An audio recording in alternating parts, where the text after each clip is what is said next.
दो महत्वपूर्ण मुद्दे चर्चा में आए।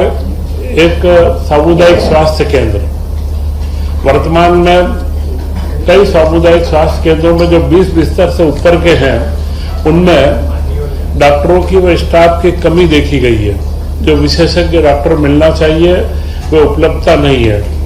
तो इस बार एक निर्णय लिया गया है कि 3 जिलों में रीवा, देवास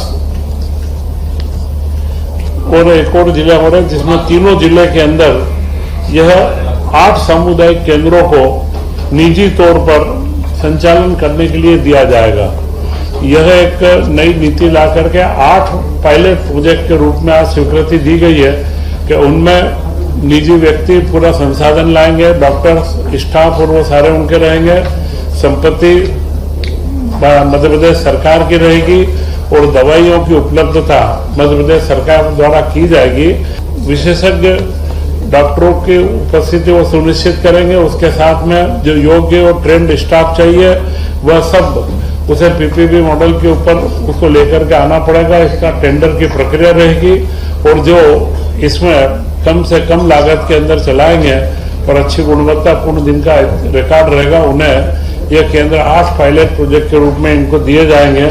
इसमें प्रथम चरण में रीवा, देवास एवं गुना के 18 सामुदायिक स्वास्थ्य केंद्रों को आउटसोर्स प्रणाली से, और इनमें जो देखा गया कि 5 सामुदायिक केंद्र ऐसे हैं कि जहां पर अभी एक भी विशेषज्ञ डॉक्टर नहीं है। तो यह महत्वपूर्ण था कि हमारे प्रदेश की जनता को छोटे गांवों के अंदर भी उचित स्वास्थ्य सुविधाएं अच्छे स्तर पर प्राप्त हो।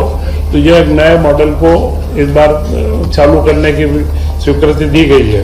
इसी के साथ में एक महत्वपूर्ण प्रस्ताव कैबिनेट में आया कि जो परोपकारी व कल्याणकारी संस्थाएं हैं वे अगर कोई चिकित्सालय, कोई बड़ा चिकित्सालय मध्य प्रदेश में लगाना चाहते हैं तो उन्हें मध्य प्रदेश सरकार जमीन भी उपलब्ध करवाएगी।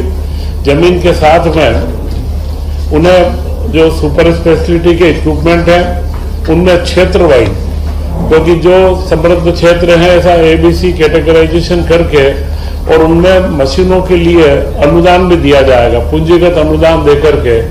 तो इसमें अभी प्रस्तावित जो मुद्दा था उसमें कई चीजें सारे मंत्रिपरिषद में निर्णय हुआ।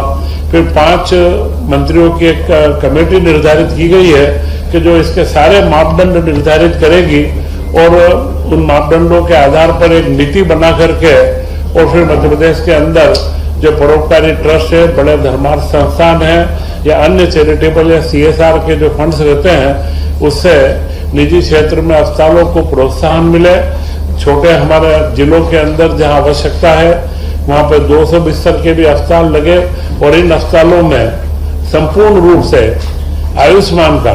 आयुष्मान कार्ड की जितने भी पैकेज है सबकी सुविधाएं हमारे यहाँ के नागरिकों को प्राप्त हो, इसके बारे में एक निर्णय लिया गया है।